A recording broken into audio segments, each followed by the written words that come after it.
Hello. Oh, okay. Everything's working. But hi, welcome in. A bitter, unfathomable chill. Welcome in, Panda, and welcome in, Shelby.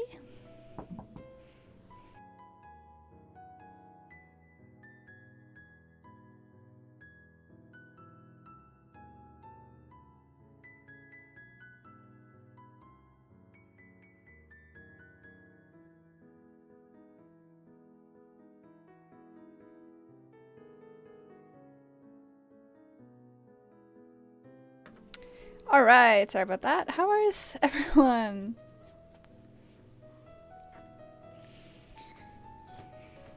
The last thing that happened was we died from the cold. And I guess we have to experience it one more time. For some reason, it wants us to experience the cold death once more. I'm good, about to start to build my main storage. Nice! Let's go.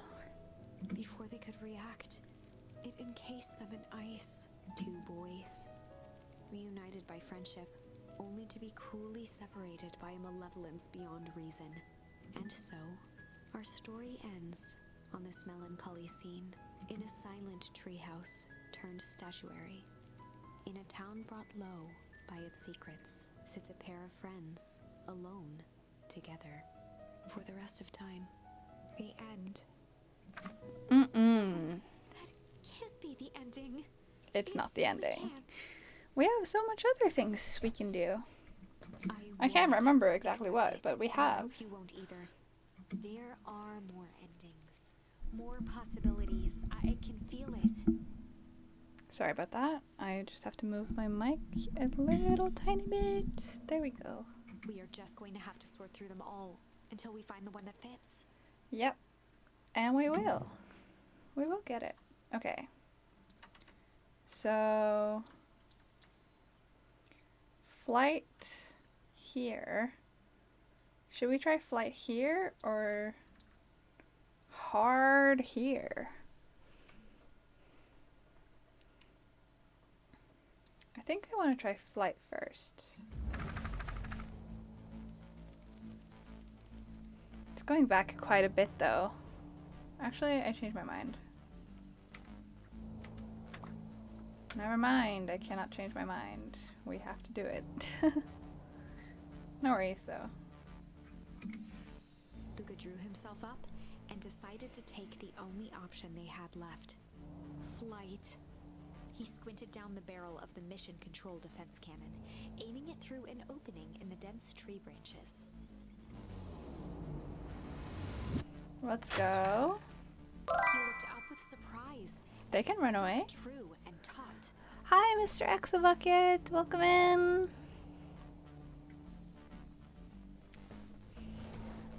I will actually hydrate. Why did creatures put my water bottle all the way over there?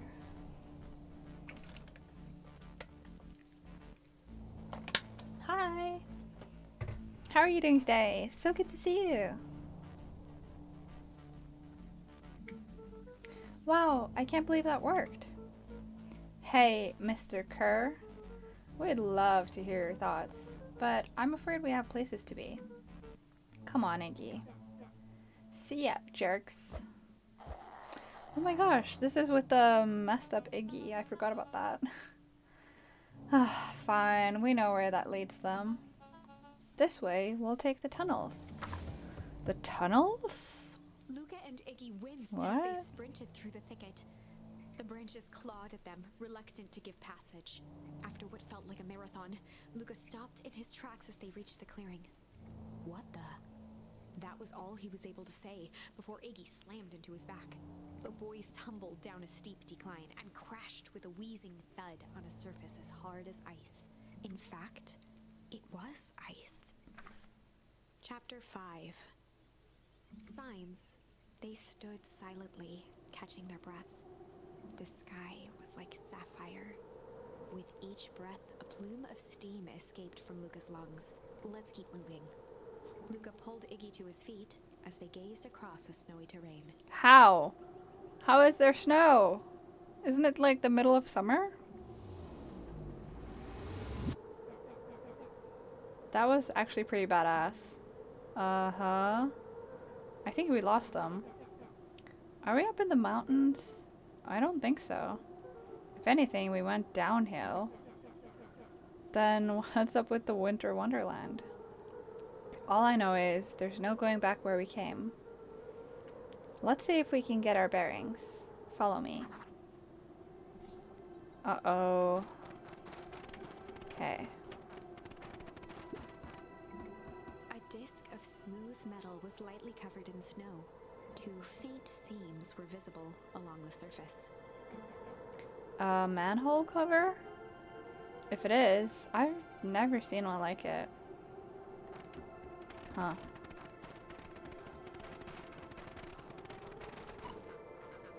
Luca? Luca, are you there? Luca had almost forgotten the walkie-talkie he was carrying.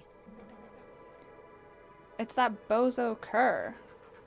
I hope nothing bad has happened to you out in those woods. Luca looked at Iggy with Oh no! hesitation. No, this is when they have Rolo, isn't it? This is the bad ending when they have Rolo like kidnapped. Oh, I don't like this.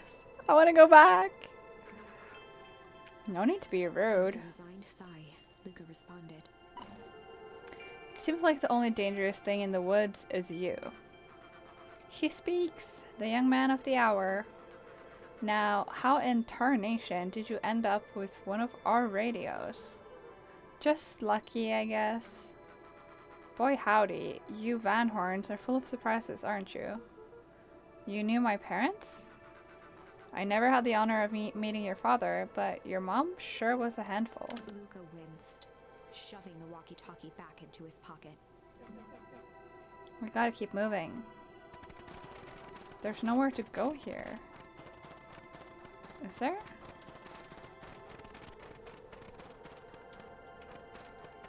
No, there's nowhere to go.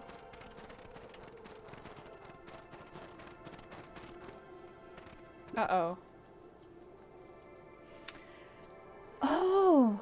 It's like the upside down, kind of. Like in Stranger Things.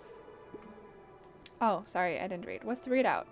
Sitting just above 225 Kelvin. That's down a bit from last time. Should we report this to Mr. Kerr? Meh, still within safe ranges. It may be spreading, but it's under control for now. Even a small nudge in the equilibrium could cause a cascade.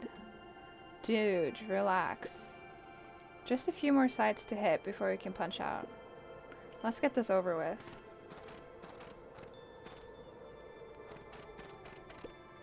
Wait, but my house is this way. My house! My house is usually here.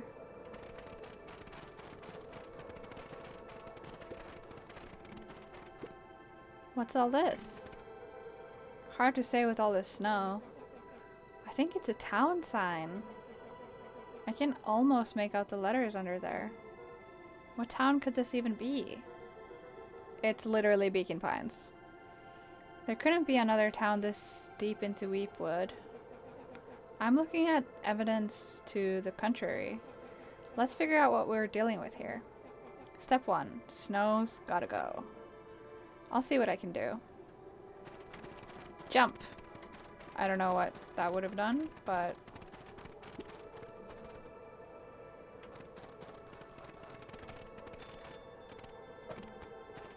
Okay, that was pretty terrible. Let me try again.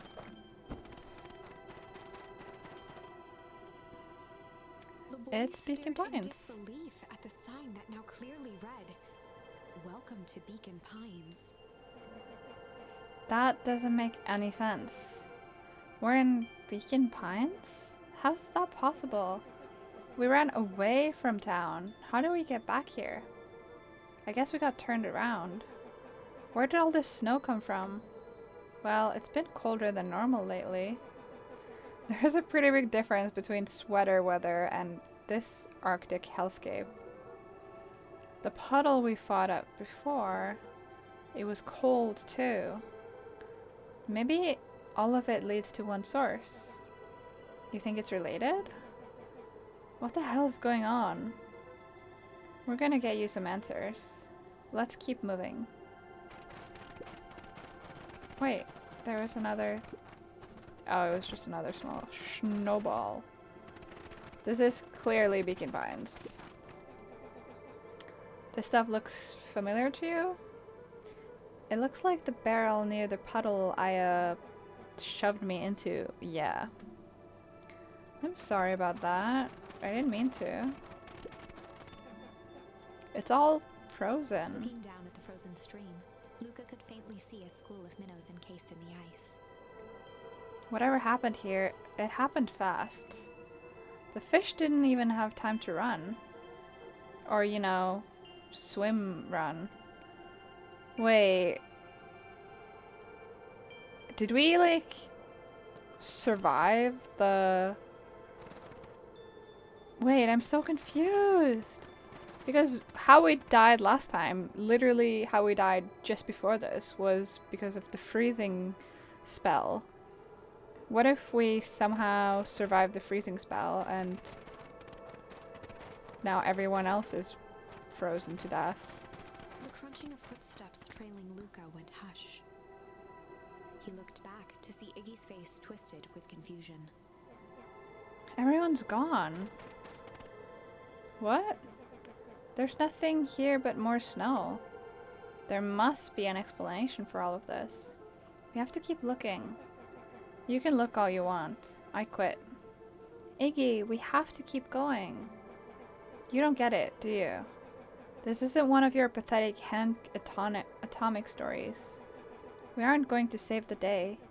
We aren't even going to save ourselves. My face is mangled. The town is destroyed. And everyone we've ever known is gone. We don't know that. You can't just quit. Do whatever you want. I'm done. Iggy, it's gonna be okay. Luca peered upward at the darkening sky. He let out a long, foggy breath. Faintly, Iggy began to cry. Seeing Iggy in such a pathetic state gave Luca a sense of compassion and more than a little guilt. It is getting pretty late, I think. Probably not a great idea to stumble around in the dark anyway. Luca allowed himself to collapse next to Iggy. Let's just rest for a bit. The boys huddled together for warmth and comfort. If not for exhaustion, their minds would be racing, trying to make sense of the events of the day. At least go into a house. Like an abandoned house. As it was, all they had energy for was to sit in silence, numb. Man.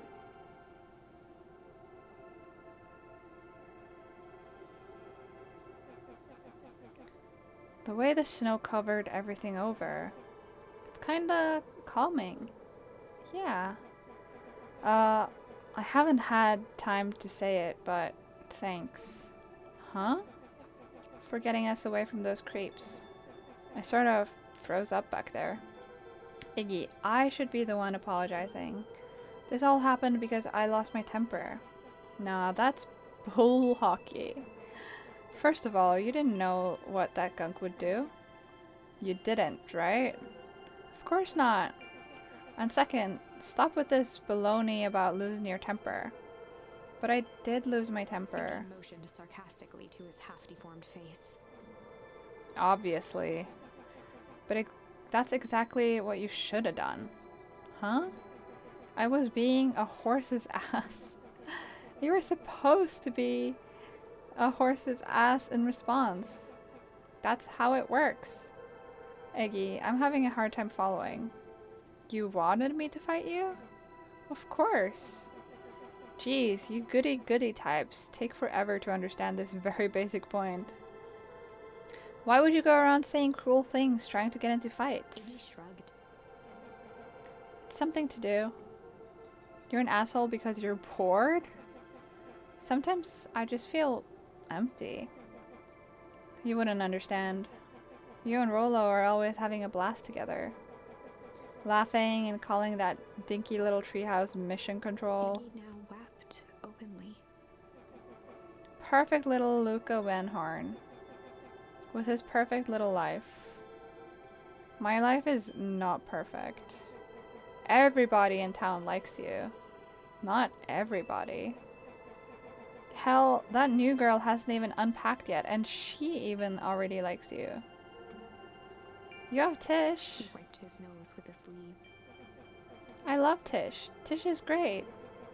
But she ain't exactly the world's greatest conversationalist, you know? Luca gave a warm chuckle. I get that impression. Iggy cleared his throat as he wiped his eyes. Huh. It must be raining out here. Definitely. Iggy arched into a wide yawn. We should probably try and get some sleep. Yeah. Let's lay low for now. Tomorrow we'll get to the bottom of all of this. Luca's eyelids began to slowly drift shut. Luca? Yeah? I always did want to see the inside of your dinky little treehouse. What do you think? Not bad. I'll give you the full tour when we get back. You know what? That's all Luca could whisper before succumbing to sleep. Iggy snuggled in some more. When it comes to worst days of my entire life, this one wasn't half bad. Aww. The house smelled of warm bread. Luca was playing with toy blocks on the living room rug. He looked up to see his parents on the couch. His mother held his father's head in her lap. She idly stroked his hair while humming a song. A voice behind Luca spoke. "This is how you remember them, huh?" Luca turned to see his own face. The doppelganger from his dreams, still clad in a yellow hazmat suit, still carrying a look of disdain behind empty eyes. Aww, look at this perfectly cozy scene. You know it wasn't really like this. The figure picked up a toy block and inspected it. It's amazing the facades that one can build given the right materials. Not that I blame us. These are a child's memories, all warm and fuzzy. You don't remember, do you? Lucas snatched the block from the figure's yellow-gloved hand. Remember what? The doppelganger pointed to the couch. The last day we saw him alive. The day he chose to abandon us. Luca turned to look at his father, still lounging on the couch. That's not true. He didn't abandon us. The doppelganger waved his hand dismissively. Everything is true here. It's just a matter of what we choose to see. Well, let me show you. The world flickered and pulsed. Luca was sitting next to his bed, listening to his heartbeat with one of his dad's stethoscopes. The doppelganger limped into the room. Now, we both know that's not how this went. He grabbed Luca's hand and guided the stethoscope to the floor. Luca heard muffled shouting, brought close by the stethoscope. It was his parents, fighting. Do you remember what we did next? Luca gave a slow nod and crept down the hall to peek through the banister. He could see the outline of his mother at the bottom of the stairs. Damn it, Walt. We can't afford to get involved in this. What? She was scared. His father stepped forward. What am I supposed to do? Just watch? There's a sickness in this town, and we both know who's behind it. I swore an oath to help people. I won't turn my back on them. Luca's mother grabbed Walt. She was crying, pleading. I can't lose you.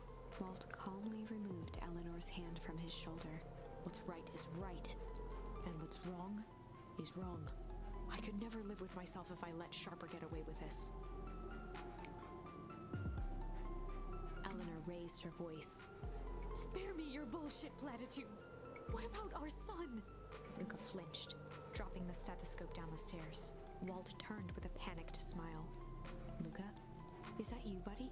With tears in his eyes, Luca descended the stairs. Mom? Dad? What's going on? Walt dropped to a knee to meet Luca eye to eye. Nothing, buckaroo. Your mom and I just got a little overexcited is all. Luca placed the stethoscope against his father's chest. His heart was racing. It sounded like you were going somewhere. Walt gently removed the device from Luca's ears. Listen to me, Luca. I have some business to take care of. I'll be back in time to tuck you in. Luca hugged his father tightly. Promise? Walt stood up and walked to the door. He glanced over his shoulder. I promise. With a wink and a grin, he put on his hat and strode out into the evening sun. A figure approached soundlessly from the foggy snowfall. It stood above them, lingering in contemplation. Slowly raising one hand above Iggy, it snapped out 2 brisk raps on his head. From a deep slumber, Iggy sprang up defensively. Get your hands off me! Whether it was the calming presence or the recognition that he was not in danger, Iggy felt his clenched fists lower. Just what do you think you're doing? Luca looked up, gradually remembering his whereabouts. The figure exhaled a cloud of warm vapor. You two certainly have caused a lot of commotion. What's that supposed to mean? Take it easy, Iggy. We were asleep minding our own business. You're the one running around knocking on people's heads. I'm sorry if I hurt you, Iggy. You didn't hurt nobody. Anybody. Huh? Oh, I see. You think you're better than me. When it came to complete strangers, Iggy had trouble cobbling together an insult.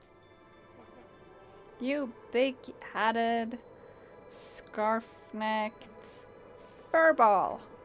Mm-hmm.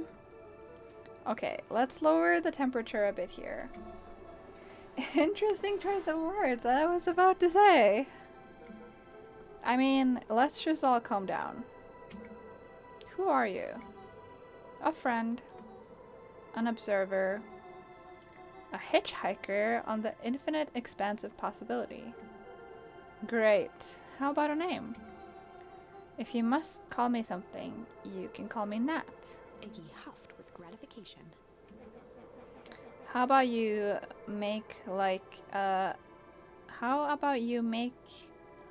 gnat and buzz off? Very well. Nat began to turn away indifferently. Wait. Do you live here? You might say that. So you know where we are? You might also say that. Look, pal, we just want to find a safe way out of here. You gonna help us or not? Before knowing how to leave, one must know where they are.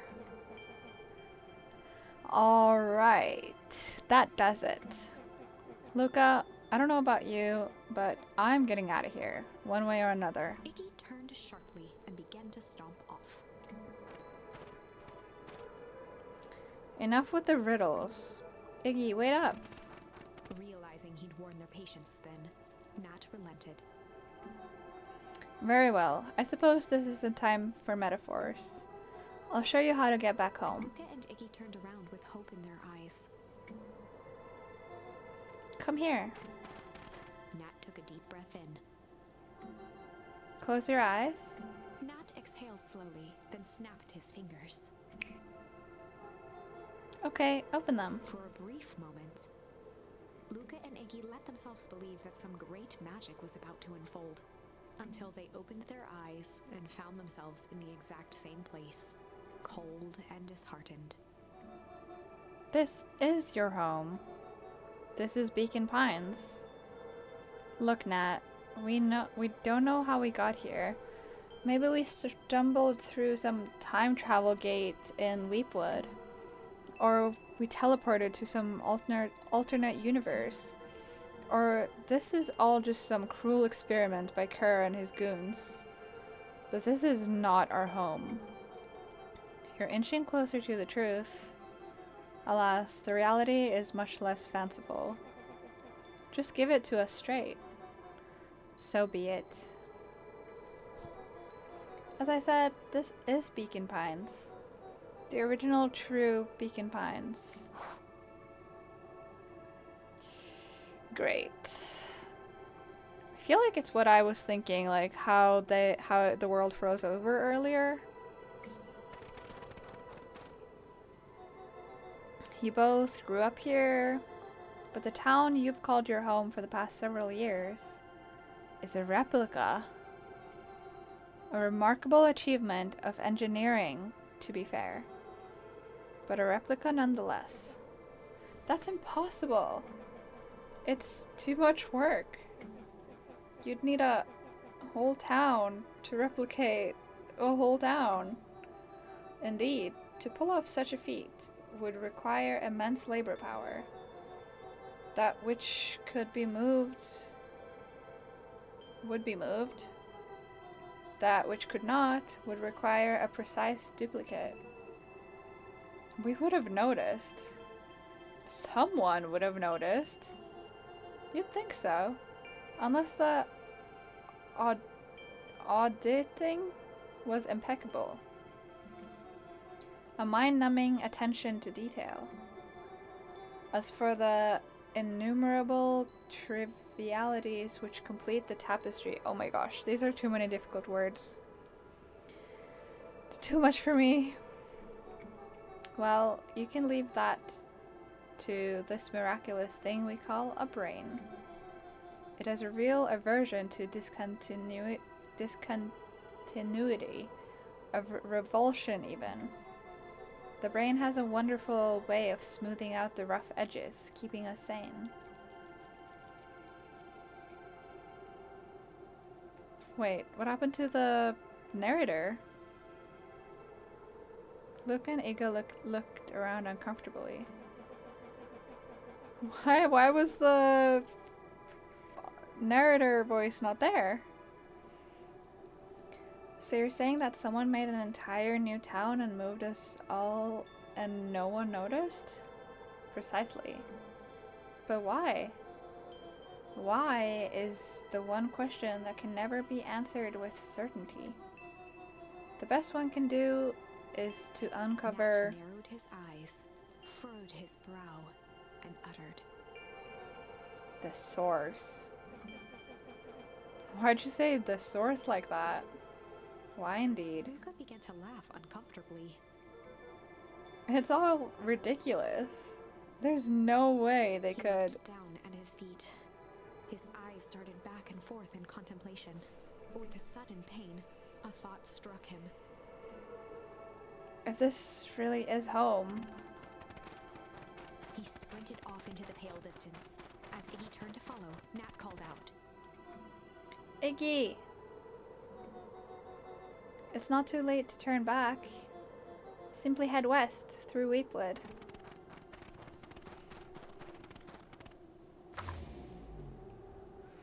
Chapter 6.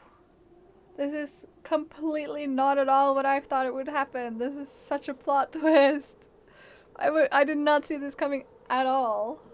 The source. Nat expressed his sympathy with a shrug and sauntered off as unassumingly as he'd arrived. He'd given Luca and Iggy what they needed, and nothing more. As Luca sprinted across the snow, the events of the past few days became clearer, pieces to a larger puzzle. Rollo said he was underground somewhere, captured. Mr. Kerr tried to cover it up with lies. The clipboards were hell-bent on capturing Iggy. It all seemed to point to perennial harvest. But right now, there was one thing that Luca needed to know. Luca stopped dead in his tracks. Oh, this is his dad's grave, right? This is where they buried his dad. The tree was gone, uprooted and moved, leaving a raw gash in the earth. He dropped to his knees and dug wildly at the cold snow. His numb hands hit something hard, a headstone. A dry whisper escaped Luca's lips. You're here. All this time, I thought I was visiting you. But you've been here, alone, in the snow? Dad, I'm so sorry. They ruined your favorite spot in the world. Our favorite spot in the world. Dad, what do I do? There was no reply, just snow-covered silence. Why'd you give me the slip like that? What if I couldn't find you, you jerk? Iggy finally noticed the tears welling in Luca's eyes and the snow-covered grave.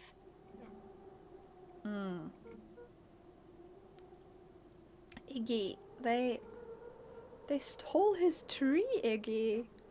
Yikes. Suddenly, they heard the crunch of approaching footsteps in the snow.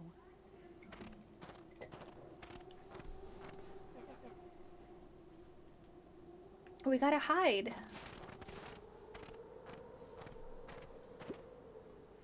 259K. Fall off distance still good.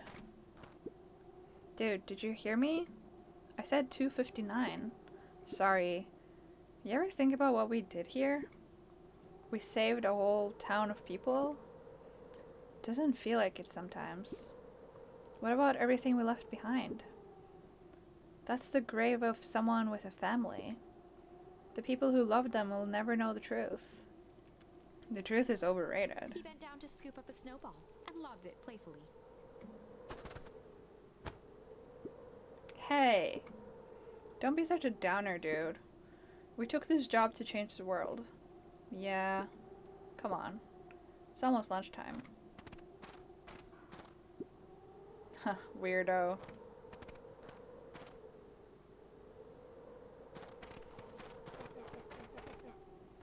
Here I thought I was a jerk. These dinguses are out here literally dancing on graves. Luca stuttered through heaving sobs. I thought I was visiting him. I thought he was with me. Not gonna lie, that's a bad break. Here's some advice. Iggy gave Luca a solid smack on the back of his head. Hey! Who's any of this helping? What? Sitting here in the snow, crying like some pushover. Who you helping? Iggy, look what they did. They lied to everyone. Blah, blah, blah. Luca Van Horn, you're a lot of things, but you ain't no pushover. What did I tell you before? When some jerks comes at you, acting like a horse's ass, I should stand up for myself. Hell yeah. Kerr and his merry little band of clipboards pulled off this switcheroo for a reason, right? Nat mentioned something about a source. Luca wiped his eyes with a sleeve. Whatever's at the source must be awfully valuable to the perennial harvest. Sure, it would be a shame if something unfortunate were to happen to their precious source, wouldn't it? What do you have in mind? If it's small enough to steal, we snatch it. If it's too big to snatch, we smash it. And what if it's too big to smash? Iggy flashed a mischievous smile and cracked his knuckles. I'm always up for a challenge. I'm gonna make this right, Dad. I promise. Let's do this. Let's do this! We have a mission. Oh, my house. I straight up just moved the entire house. It can get awful cold out there in those woods, Luca. Probably best you two stay put and conserve your energy. Help's on the way. Where's Rolo? Where's my mom? Did you kill her? Oh heavens no. Do I seem like a killer to you? Iggy and Luca shared a skeptical look. Well, do I? Ah, shucks. Now that hurts my feelings. Screw that guy.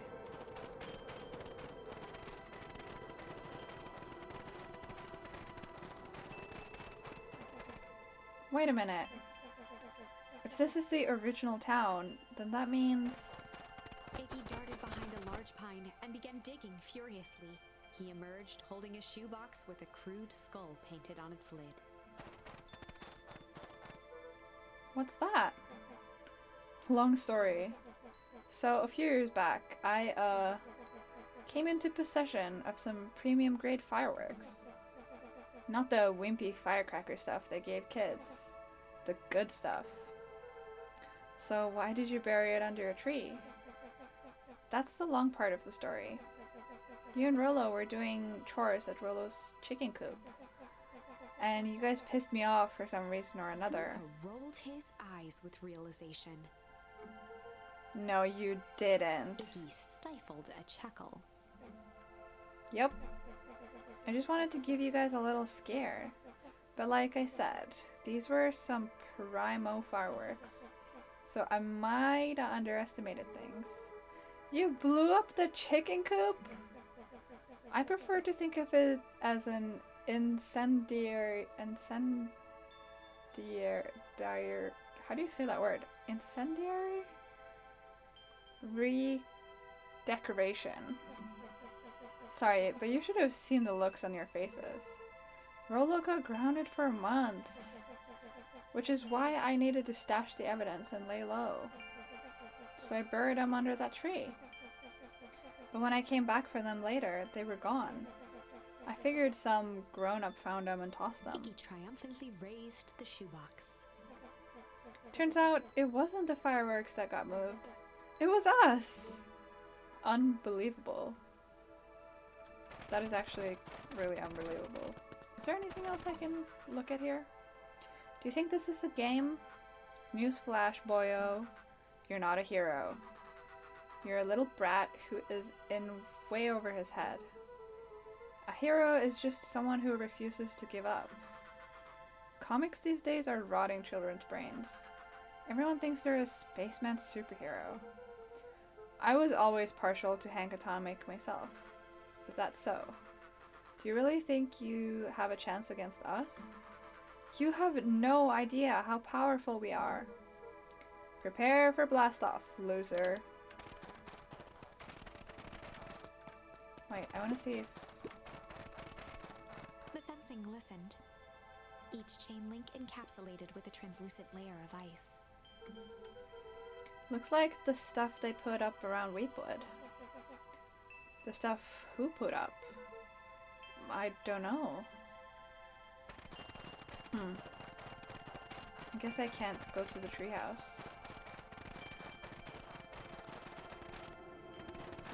What? Luca and Iggy inched up to the edge of the hole with bewilderment in their eyes. Arctic air breathed out of the cavern in heaving gusts. Echo, echo, echo, echo. Whoa. I can see why they wanted to move us all out of town now. But why would they dig a giant hole? I think this is it. This is the source? It's a dang hole. How do we smash a hole? Uh-oh. Uh-oh. Uh-oh. Oh, I wish I could have looked around before going through the hole. Oh, it's much more than that, my annoying little friend. Kerr! Where's Rolo? I wasn't lying before. He's safe. Well, safer than you two at least. Drats, it's cold. You just had to drag me all the way out here, didn't you? Mr. Kerr gazed down the abyss in contemplation. It's really something, isn't it? What did you do to our town? What is all of this? Well, that's a doozy of a question. This is the source, where they collect the unrefined, Kerr scratched the back of his head. Honestly, boys, I don't understand any of this well enough to explain it. Fact of the matter is, I'm not paid to know. What do you mean you don't know? Ain't you in charge? Oh heavens no. My role is merely to flash a winning smile and manage various complications. Complications like us? You are a smart boy. His face contorted into a saccharine grin. It's really nothing personal. Some people are destined to strive for greatness, and others are simply obstacles along the way. Seems like you were destined to be a creepy lackey. The point is that we all play our part in life. Mine just happened to be a lead. in the role of a lifetime. And you happen to be extras, ready for your curtain call. We aren't giving up without a fight. Your smile's not gonna be so winning after we're done with you. Now, boys, there's no need for melodrama. It makes even a professional such as myself embarrassed for you. Let's change the mood a bit. Kerr snapped his fingers. Scene change. Uh-oh. I really want to know who's in the hazmat suits, though. There, that's better. Deal with them. Iggy turned to Luca with a sly glance. Why are you smirking? Because I have a box full of fireworks and you don't. Iggy waved the box into the air, threatening to drop it down the hole. Stop! Let's not do something regrettable. Joke's on you, regret is one of my specialties. Out of curiosity, what would happen if I threw these in your precious hole? Nothing. Nothing at all. You're a terrible liar. I'll have you know, I'm an exceptional liar. Bup, bup, bup. Oh, bup, bup, bup. That's far enough. Iggy plucked a single bottle rocket from the box and held it up with reverence. Stop, you fool. Call off your goons. After a long pause, Mr. Kerr flung up his hand with frustration. Very well. You can all head back for the night. It's been a long day. I'll handle these two from here. Mr. Kerr sighed into the frigid air. It's just us now, Iggy. You can put that down.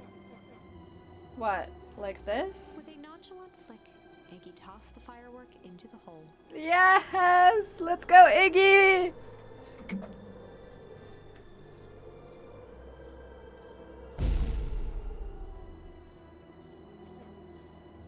Ooh! Whoa! With a growl, Kerr leapt at Iggy, crashing through Luca. Uh-oh. Iggy tried to twist away, but in the struggle they both tumbled over the side. No! Iggy! Luca dove forward, bracing Iggy's hand just before it slipped. His grip was made precarious by the cold, wet snow. He could see Kerr further down, clinging to Iggy's coat. You reckless child! What have you done? What have I done? You're the one who leapt at Iggy. Luca, listen to me. Hold on tight and use the walkie-talkie to call them back. How, what channel do I use? It doesn't make a damn difference. They're always listening. If you do that, the clippers will just haul us up and snag us both. The only way for you to get out of this is if Kerr's out of the picture. Just let go and save yourself. If he lets go, we both die. I don't want to die, but seeing the look on your face almost makes it worth it. Mr. Kerr, you've had a long life.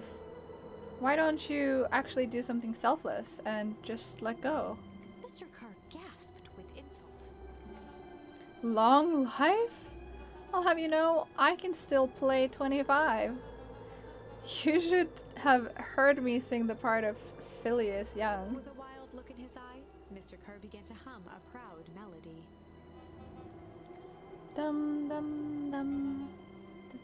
Dum dum dum. Wow, can you believe this guy? Luca's hand began to cramp. His voice began to crack. Kerr, just let go. No can do. If you want to save your friend, you'll have to save me too. Luca, look at me. It's okay. Luca felt Iggy loosen his grasp. You aren't going to kill your friend like that, are you? Every muscle in Luca's body burned. I'm not his friend. Yes, you are. Nah, I'm just a no-good bully. Like you, Kerr. Iggy, no. Luca felt his hand slipping. And I told you what you need to do with bullies. I can't. It's your only way out of this mess. Two birds with one stone. It makes sense for us to fall together. Wackadoos, traveling backs. A calm settled over Iggy's face. Luca, let me do this. Iggy's voice was colder than the bitter air billowing from the chasm. Let me do the right thing for once. No. No.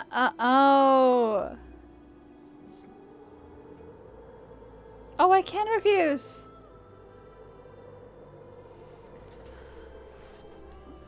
I can refuse. Or I can accept. What do I do? What do I do? I want to refuse. I like Iggy. I mean, he's a bully, but he can redeem himself. He's already redeemed himself. I've got to save him. No choice but to refuse Iggy's request. He tightened his grip and reached for the walkie-talkie in his pocket. A wild delight crept onto Mr. Kerr's face. That's a good lad. Now, radio for help. Iggy begged Luca with his eyes one last time, but Luca pressed the button and called out. We need help. Mr. Kerr is in danger. It wasn't long before they were once again surrounded by clipboards. Mr. Kerr sighed with relieved frustration. There you are. You really are a worthless lot, aren't you? Mirror, now. A clipboard dutifully produced an ornate ivory hand mirror, and Mr. Kerr began preening his tousled hair. Ah, that's better. Mr. Van Horn, I applaud your sharp thinking under duress. I'll put in a good word for you with the founder. Take them away. A swarm of hands overpowered Luca. The last thing he saw before a cloth bag was pulled over his head was the defeated look on Iggy's face. I'm so sorry, Iggy. I can't just let you die. Like, I can't be the reason for someone's death. The end. Wait, the end? I think this was one of those times where doing the right thing was the wrong thing. Oh no! No! Why? Damn it! Fine, I'll accept then. Luca had no choice but to accept Iggy's request. With a quiet blink, Luca watched a teardrop sail down into the howling void. As his fingers slowly gave up, he met eyes with Iggy. Good.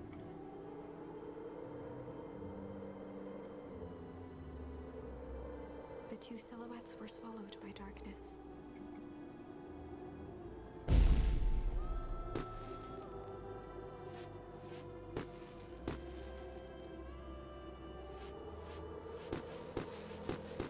That's messed up, actually.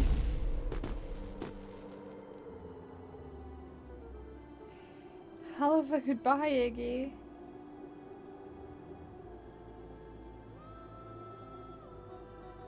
Luca, you should really step back. What? Quickly.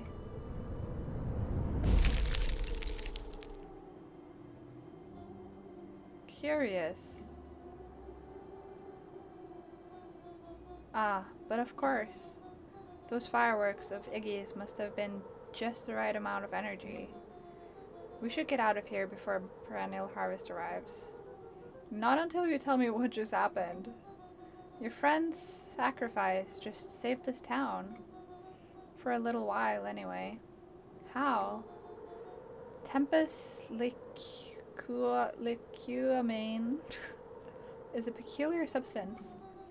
It can change the relationship between matter and time itself, but doing so requires unfathomable energy. In a closed system, that energy can only come from its surroundings. A useful side product of this property being By adding precisely the correct amount of energy to it, one can create a cryogenic cascade. These are so many fancy words. I'm struggling. So the gunk makes things cold and the fireworks made the whole freeze over? That's one way of putting it, yes. As dumb luck would have it, the fireworks weren't strong enough to generate a runaway reaction. I shudder to think what would have happened in that case. We have some idea what that would look like. It will take them a good while to safely break through and access the source again. Oh! The narrator was talking about the cold spell that killed us earlier, I think. If you know all of this stuff, why haven't you been helping? I have been, in my way. Each one of us has our role to play. Iggy's role, it turns out, was to buy us precious time. Mine has been to observe and wait. Wait for what? You. Me? Why? What's my role? A fierce twinkle flashed in Nat's eyes. Luca Van Horn, you are going to save the world. Huh? With a chuckle, Nat turned and walked west. Dumbfounded, Luca followed behind him, trudging through the snow. Every step taking him further away from everyone and everything he knew, and closer to destiny. To be continued in Beacon Pines, Pines Harder. What? You're actually kidding me. You're not serious right now? The game, I can't finish the game? Revenge served cold. I can't finish the game? You're joking. Second time's a charm? Wait, that's it? This ends with a crummy cliffhanger? Literally. That's what I was saying, narrator. That's exactly my words. I was even starting to like Iggy. No way. I refuse to be associated with some never-ending parade of sequels. Let's go back and find something more definitive. Yeah. Let's. That is so funny. That's so funny that they did that.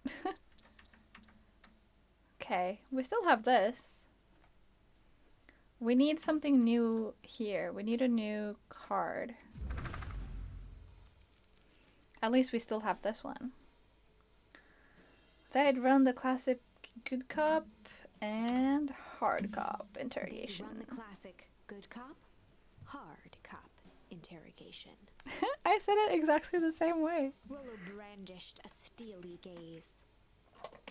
This timeline is so much better anyway. This has Rolo and just everything is so much better here. I've got this. Read about it 100 times.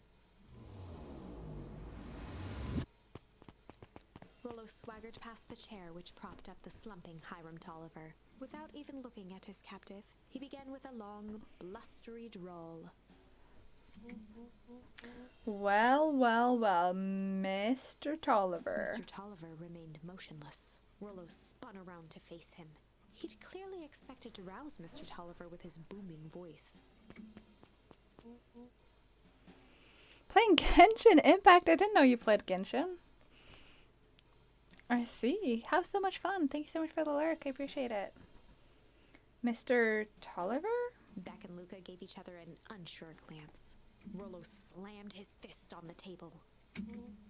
I said, Mr. Tolliver! I started yesterday again? Oh, I see. He grabbed the table lamp and beamed it onto the unconscious face. Mr. Tolliver groaned and slowly lifted his head. He recoiled with a muddled, weary squint. What in the The world? chair wobbled as he attempted to straighten up. Who's there? Mr. Tolliver could only make out rough shapes through the glaring light. With a gruff tone, Rollo hoped to both conceal his voice and intimidate. I'll be asking the questions here, punk. Sorry, I just sneezed. Now, hold on. Let's just calm down. Oh, I am calm. Calm as a carrot in dirt.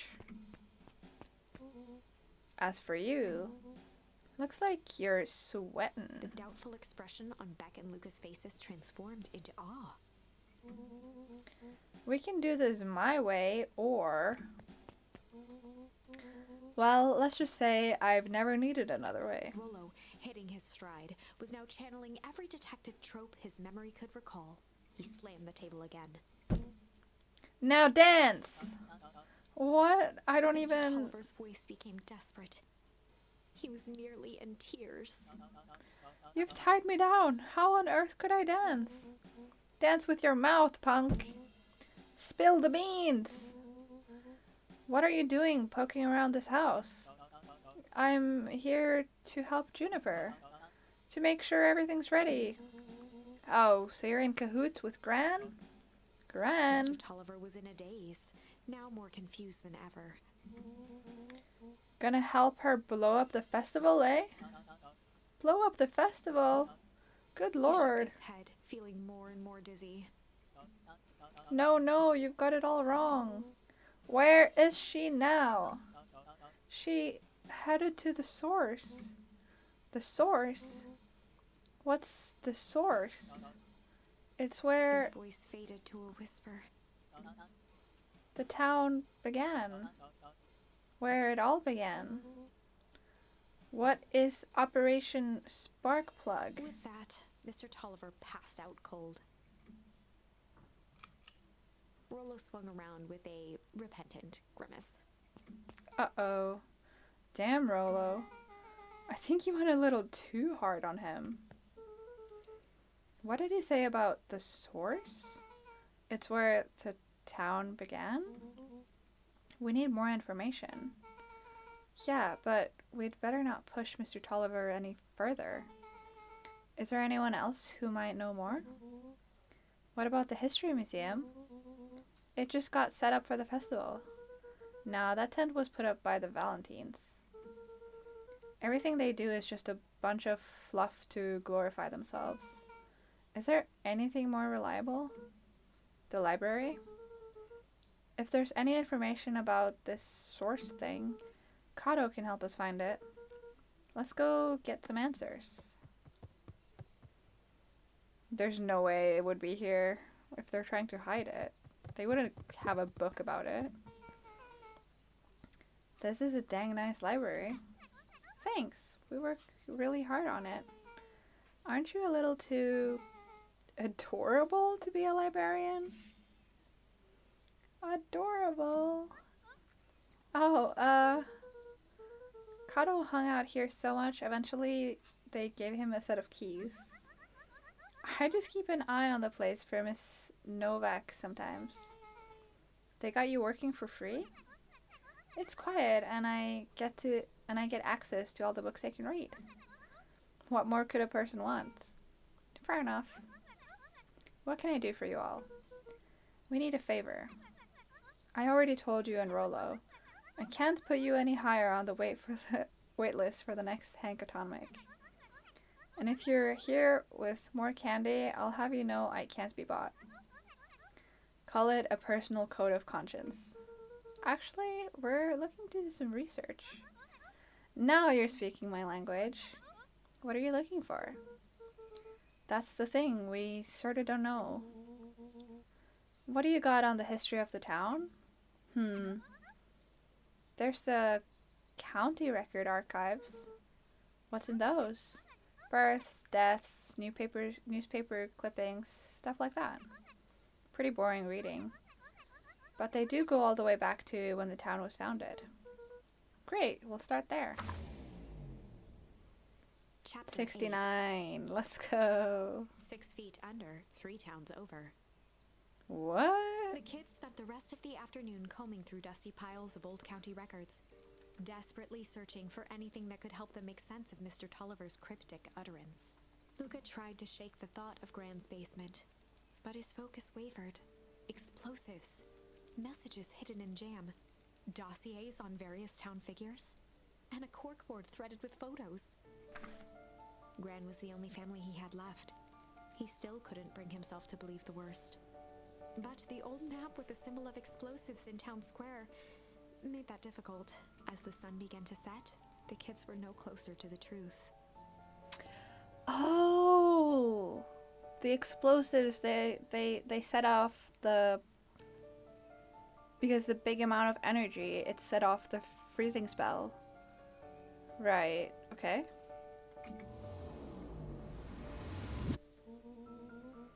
If I have to read any more records, my eyeballs are gonna pop. We have to keep digging. If I dig another word, I'm gonna end up in one of these asinine death records. I don't know what that word means.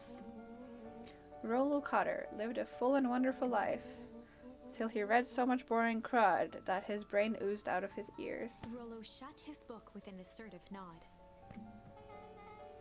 If you've got a better idea, spit it out. You sound like my sister. Keep pushing your luck, pal. And it won't be boring county records that kill you.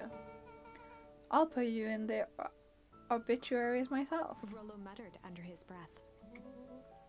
You're a county record. Really? That's the best you've got? When I'm done with you, you'll be the footnote in history. Just Beck like slammed her finger down on the open page before glancing down to read. J. Hartford here. I'd love to see you try. Hey. We're all a little tired here. Let's just take a minute and... Something tickled the back of Luca's mind. Wait, what was that name back? In the bit? J. Hartford. From the Brookville Tribune 8 years ago. That can't be right. What is it? J. Hartford. That's my grand's name. Juniper Hartford. Maybe there were 2 J. Hartfords? Mrs. Hartford is survived by her young daughter, E. Hartford. My mom's name is Eleanor. Okay, this is getting creepy. If your gran is 6 feet under 3 towns over, then who am I living with? The question hung in the air. Oh, it's not really his gran. Wait, what? Alright, gang, I got a close up for the night. Beck rubbed her eyes. How late is it? Almost 10. Oh crap, Pa is gonna kill me. I gotta go. Yeah, my parents will be worried sick. Okay, let's meet up as early as we can at the festival tomorrow. What are you gonna do about the unconscious man in your basement? I'll think of something. Luca's heart was pounding as he approached the house. If he was lucky, Gran, or whoever it was, hadn't gotten back yet. And of course, there was Mr. Tolliver tied up and unconscious in the basement. Dealing with him would be the first order of business. Luca shook out his arms to calm his nerves before entering. He held perfectly still, tempering his breath, and listened closely. She was asleep. His only hope was that she hadn't found Mr. Tolliver before dozing off. Yikes. She must have seen that the door here is open, right? Oh gosh.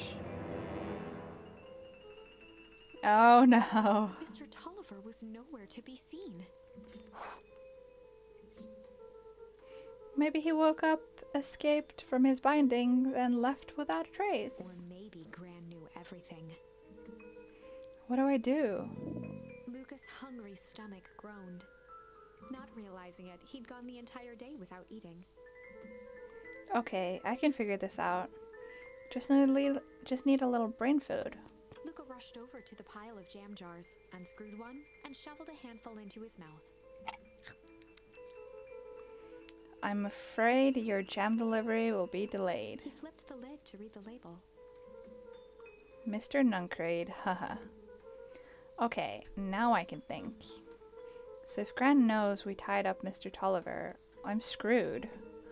If she doesn't know, then I'll need to play it cool. I guess the only option is to go to bed and act as if nothing is wrong. Gran will think Mr. Tolliver finished what he was sent to do and left when he was done. Go to sleep. That's not a good idea.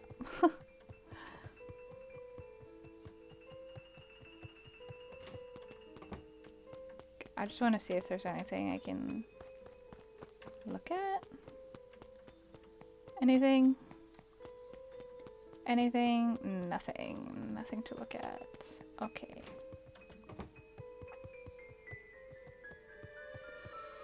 Uh-oh. Gran? Okay, stick to the plan. Go to bed and play it cool. As Luca climbed the final stair, the emotion of the day dragged heavily on him. Oh, you should go sleep in the treehouse, actually, I think. With each consecutive step, his legs weakened. His stride began to falter. He tried to grab for the railing to steady himself.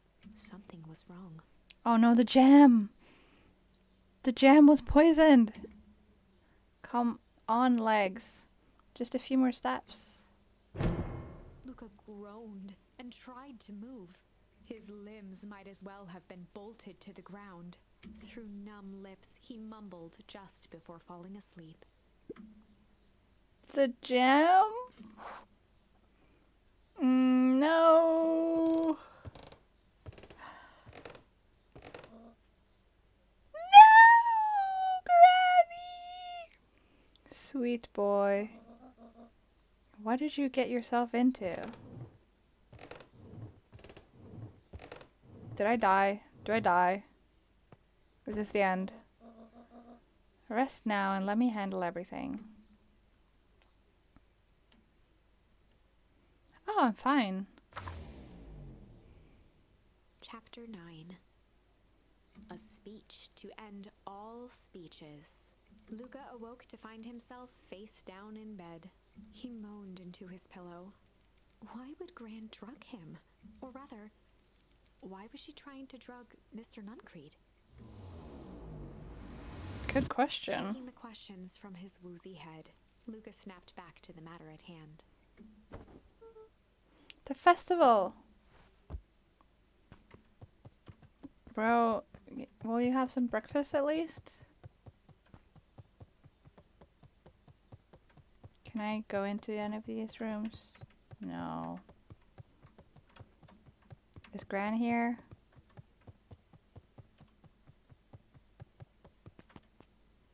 No. In the garden? No. Okay, let's just go.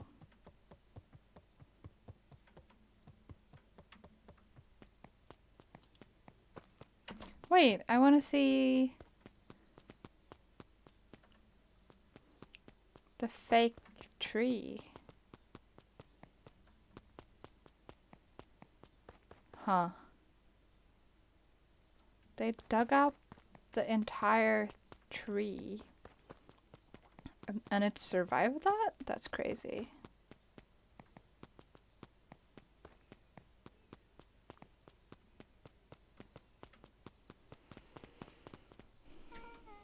Where have you been? Gran put something in the jam. Yeah, we know. Secret messages for secret conspirators. Not this one. The one intended for Mr. Nuncrede. Put me to sleep. Whoa, ho ho. Sly devil. Sly?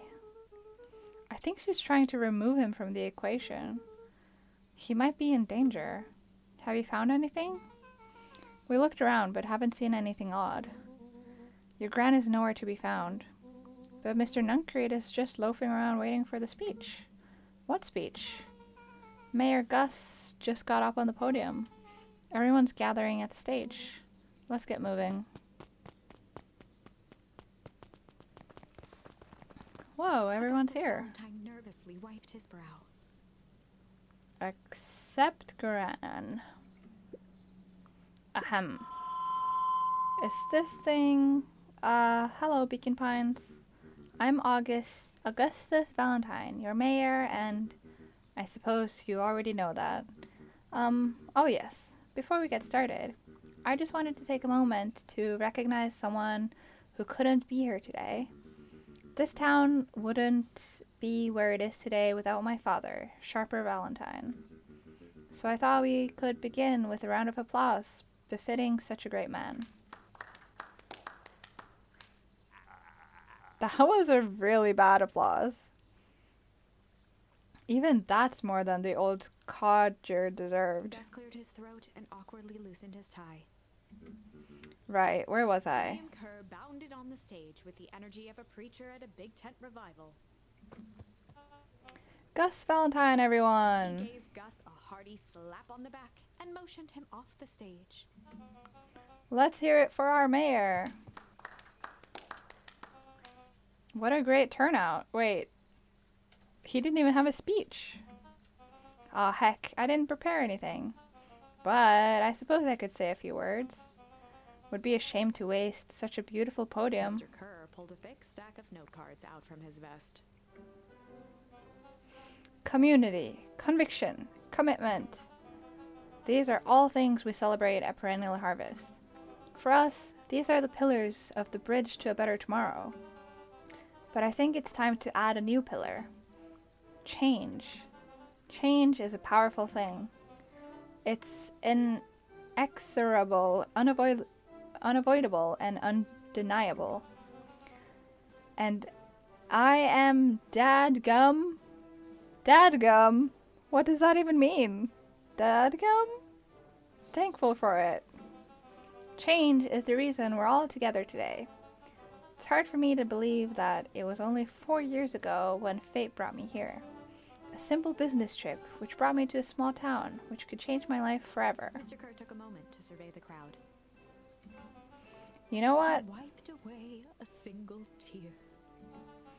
From the second I set foot in Beacon Pines, something about this place has held me captive. You see, change presents opportunity. It presents potential. It was change that helped me recognize the potential of this place.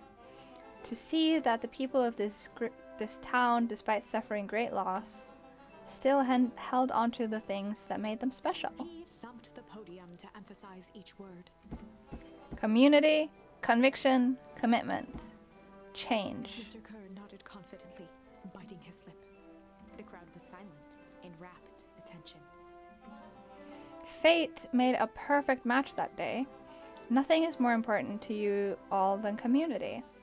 And Perennial Harvest is a community first and foremost. Mr. Kerr methodically made eye contact with each section of the crowd.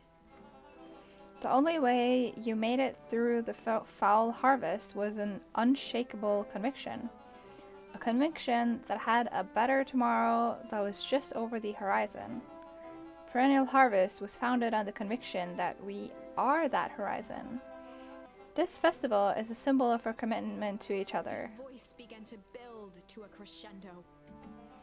We now walk hand in hand into a future we will shape together. And that is what change is all about. Grabbing the future by the scuff of the neck and making things happen. Change is a choice.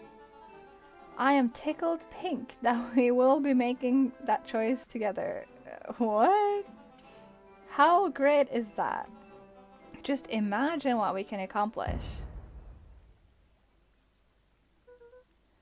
What was that? The crowd began to look around nervously.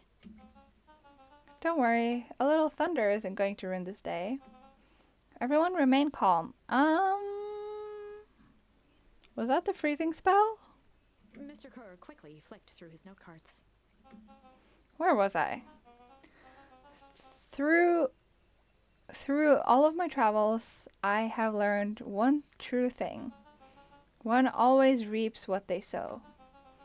We have all planted a lot of good in this town, and so it is with a happy heart that I can proclaim. He raised his hands up to the heavens. Our harvest.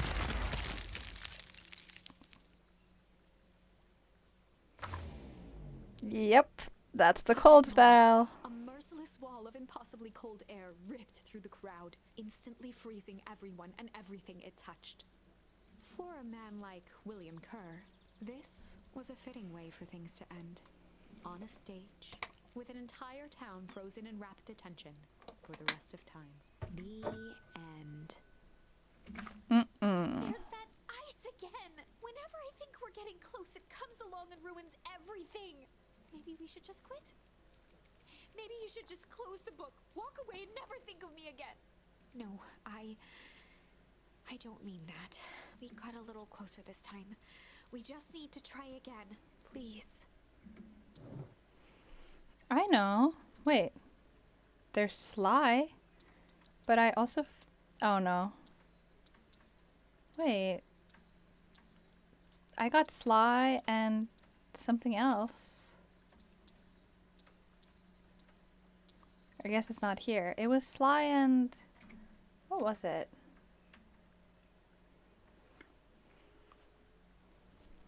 It was something else, but... we go back and we try Sly. They'd run the classic good cop, sly cop interrogation. Luca and Rollo ducked behind a barrel, leaving Beck to her task. With a few crisp snaps, she roused Mr. Tolliver.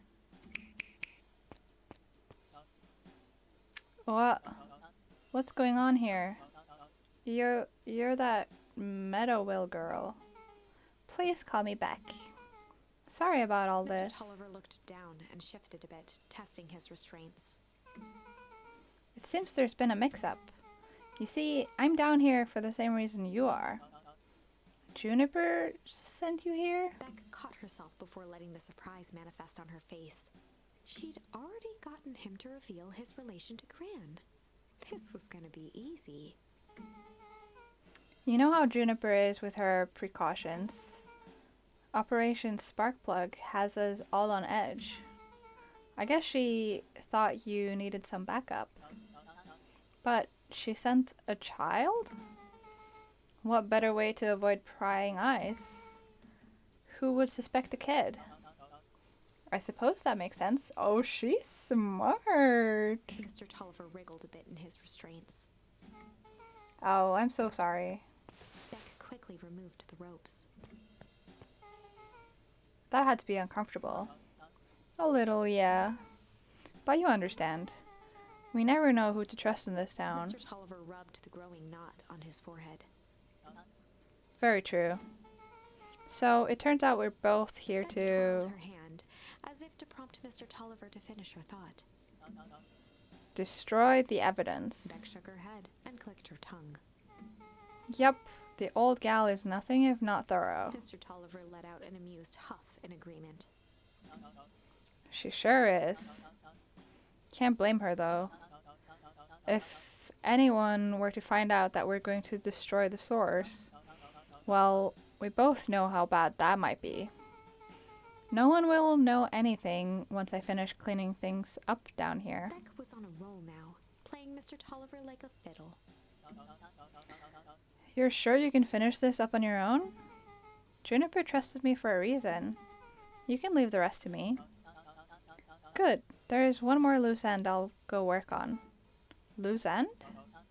Oh, it's nothing really. The other day I had the radio on scan while restocking the candy shelf. And wouldn't you know it, I intercepted an odd phrase in a perennial harvest transmission. Underground secrets. That's ominous. I think it might be a password, but Juniper dismissed it. She said it wasn't mission critical. What's the password for? We don't know. So we have a password and nowhere to put it? It's gotta mean something, right? Good thinking. You should probably go work that out. I've got this under control. That's a relief. Between you and me, this basement gives me the willies. Heading for the stairs, Mr. Tolliver hesitated and turned to Beck with a puzzled look. She grinned and gave him a peppy wave. With a shrug, He continued up the stairs, whistling a jaunty tune. No way! She's a genius! You guys catch that? Sure did. This whole time, Mr. Tolliver has had a candy shelf. But all he ever sells is his apples. Beck blinked slowly in disappointment. The password, Rollo. Well, sure, but once things are back to normal, I'll be having a word with Mr. Tolliver about that candy shelf. Fine. In the meantime, I've got an idea. She turned to the table and began tearing small scraps of paper. He said he heard a password on the radio. Any good spy transmission is never what it seems. Beck marked each scrap of paper and leaned back. We just need to find the hidden meaning. Okay. What's another word for underground? Buried, covered. Could it be a cover-up? Maybe it's one of those each letter is a number thingies. So U would be 21, N would be 14, D would be... Ooh, it's an anagram. Nuncreed's drugstore. Luca and Beck looked at Rollo with amazement. Rollo, that was incredible. Well, it's either that or Kren's new drugstore. Yeah, I think you were right the first time. How'd you do that? What can I say? I love ciphers. Well, I guess we know where to go next. Awesome! This is what you get when your favorite comic is Hankatomic. You scared me half to death. Sorry. You kids haven't seen Mr. Tolliver around, have you? Nope. He's got me waiting around like the last slice of pie. I swear that man would be late to his own funeral. Can we go this way? I guess not. Wait. I'd better go to Nuncreed's. Damn it! I was gonna go look at the grave. Maybe Mr. Tolliver went that way. I don't know.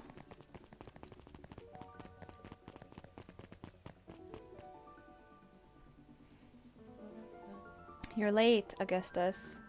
Sorry, sister. Was caught up with work. Work? You? I had a few more details to lock down for the festival. Oh, what do you have to report?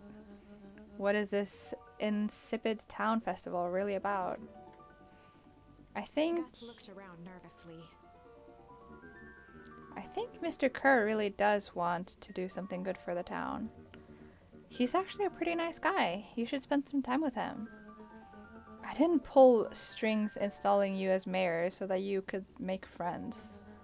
Your job is to help me figure out what Kerr and Perennial Harvest's true intentions are with this town.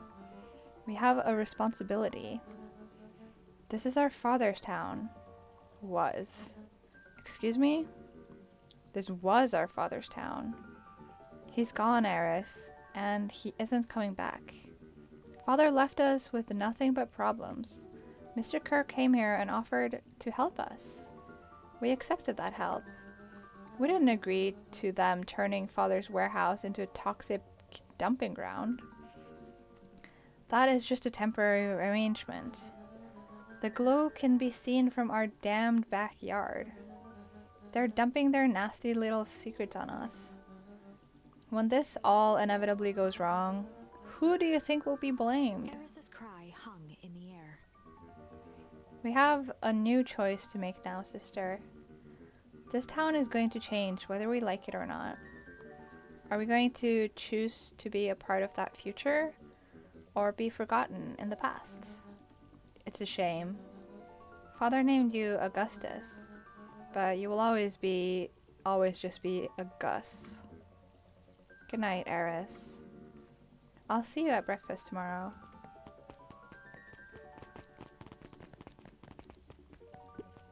It's getting late, children. Wise words! Give me wise words! Knowledge, he spat with a sneer. There exists a gulf between knowing something and being able to do a damn thing about it. Huh. I do hate it when the villain makes a good point.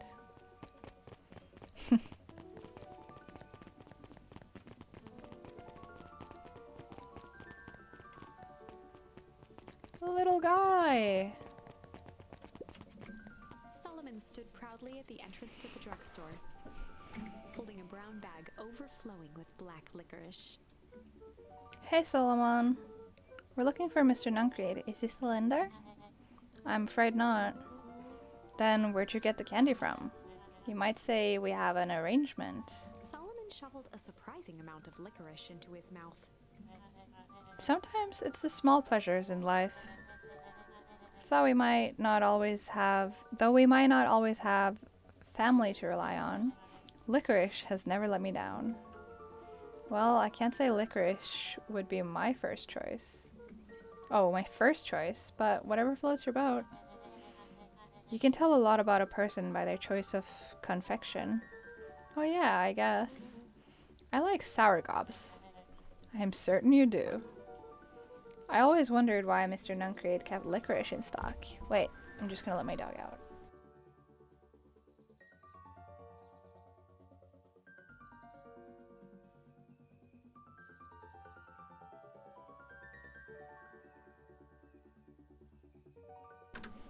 Okay. You must eat enough of it to make it worthwhile. There are many ways to earn loyalty. For some, it's as easy as cold, hard cash.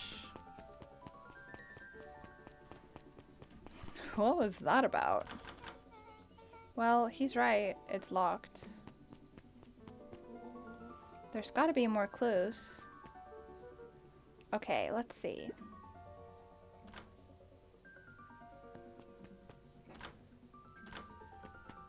Door's locked.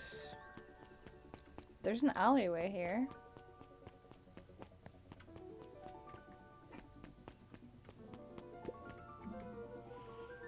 Have you ever seen anyone actually use this thing? Besides Mr. Nuncreed, no. Beck cupped her hands on the glass to peek inside. That is not a normal phone booth. It's got like a blinky keypad. Why would there be a blinky keypad? Karen's new drugstore? I mean, underground secrets, the password. Beck flung open the door and they all squeezed in.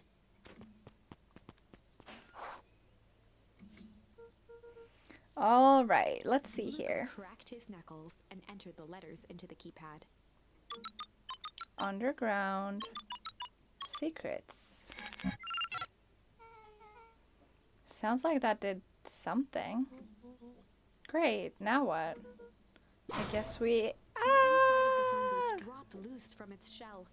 Without even the space to panic, they closed their eyes, held their breath, and accepted their fate. Suddenly, the chaotic descent slowed to an effortless landing. It was unclear where they ended up, but at least it was solid ground. The air was stagnant and smelled vaguely of chlorine. I knew it! You knew that there was a secret hub full of strange tubes under the phone booth?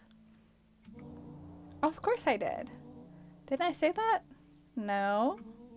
I definitely thought it. Luca, do you remember when I said how cool it would be if the transdimensional conduits from Hank Atomic issue 12 were real?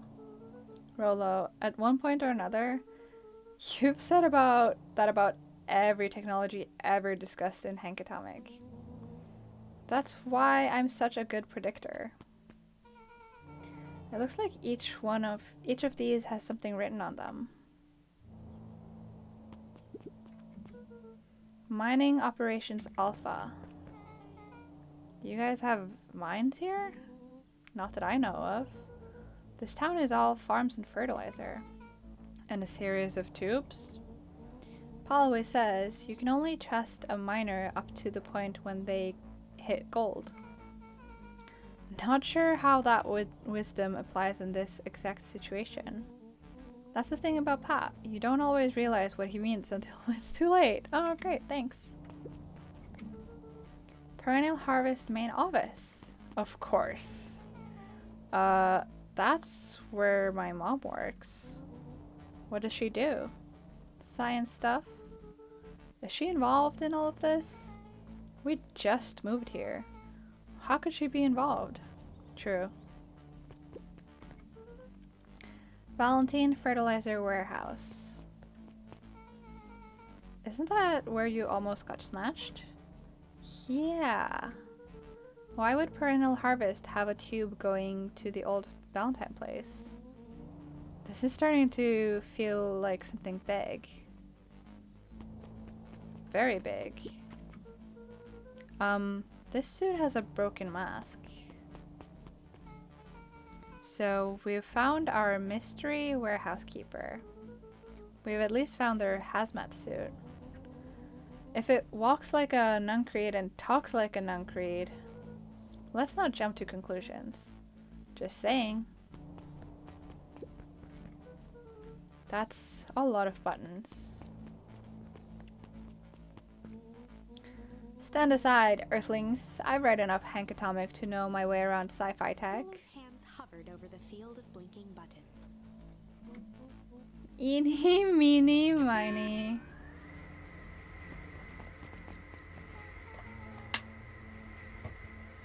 Rolo, what did you do? Nothing. I didn't even mow yet. What was that? Hide. Where? There's nothing but weird tubes down here. Just get back. Oh, Mr. Nuncreed. Shit. Shit. Shit. Awesome! You all need to come with me now. We aren't going anywhere with you. Not until we get some answers. Mr. Underground Secrets. I told him it was an absurd password, but they love anything that makes them feel clever. They who? That's no matter. If I can keep you hidden until after the festival, I might be able to save your skins. We don't care about our skins. Hold on now. I like my skin. This all stops now, Nuncreed. Joseph waited for a moment in silence. You sound just like him. Who? Walt. You don't get to talk about my dad. You know, your father and I were friends back before. He gestured toward the strange tubes. All of this. That's a lie. It's true. I used to bounce you on my knee. What happened? Same thing that always happens. Reality, complications, life. We were a team, Walt and I. An idealistic doctor and a bright-eyed pharmacist. Both hell-bent on helping folks. So you were his sidekick? No. We were partners. He helped the patients and I helped him. Yep, total sidekick. Nuncreed let out a growl of a sigh. Luca, I need you to know this. I need someone to know this. One day, Sharper Valentine comes to us. Says he's got an opportunity. He'd found something he didn't quite understand. And he was willing to pay us both handsomely to help him understand it. And my dad said no. Your father and I both believed in helping people. But the thing I could never get him to understand was, it's a lot easier to help others if you help yourself now and then. Classic sidekick into villain plotline. Walt loved being righteous, almost more than he loved his family. He was wrong about one thing though. When he begged me not to take Valentine's offer, he said, Joseph, if a person says yes one time to Sharper Valentine, he'll make sure they keep on saying yes to him until the day he's dead and gone. He shook his head wistfully. Sharper is long gone, but he's still got me saying yes. Is there a point in this sob story? Not really, no. Just an old man trying to delay what needs doing. Nuncreed took a menacing step towards the children. I tried to keep you safe. I tried to keep you and Juniper out of this, but you forced my hand. Luca began to laugh. What? You really don't know? My Grant isn't out of this. She's been scheming right under your nose. Juniper? Seems like she's planning on crashing the town's party. She's going to disrupt the festival? Why would The she? color drained from Nuncreed's face. How does she know? Apparently she knows a lot of things. What? Let's just say this isn't the only underground lair we've busted into today. And honestly, hers is way cooler.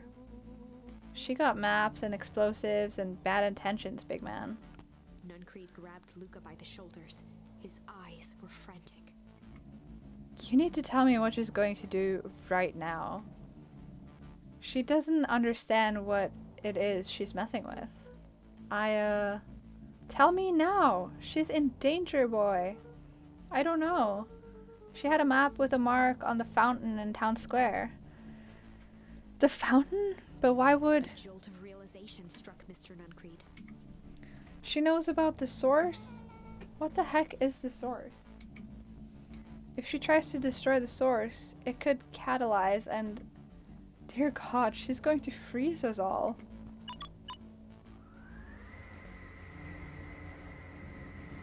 You all need to run. Run where? Away. As far away from this town as you can get. Head west and don't look back. That did not go how I expected. So... We're totally following him, right? Totally.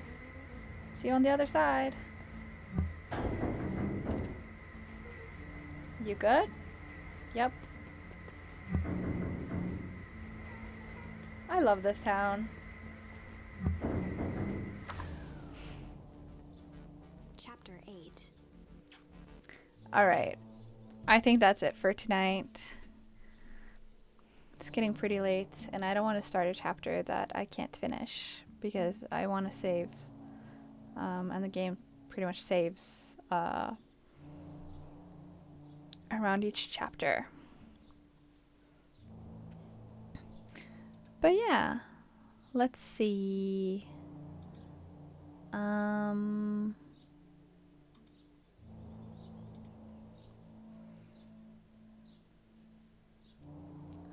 actually just going to end, but feel free to go over to Lars or Vio or Len. Looks like they're all live. Anyone else? XP is also live.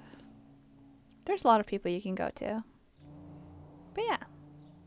Thank you for coming, and hopefully we can finish this soon. And I'll hopefully see you guys on Thursday.